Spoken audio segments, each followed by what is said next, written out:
পাখি সব করে রব। মদনমোহন তর্কালঙ্কার।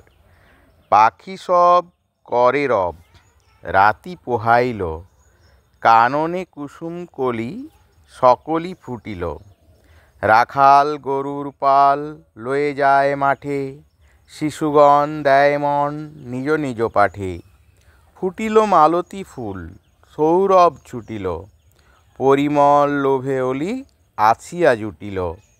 গগনে উঠিল রবি লোহিত বরণ, আলোক পাই আলোক পুলকিত মন। শীতল বাতাস বয় জুড়ায় শরীর, পাতায় পাতায় পড়ে নিশির শিশির। উঠো শিশু মুগ্ধ, পর নিজ বেশ, আপন পাঠেতে মন করহ নিবেশ। ধন্যবাদ।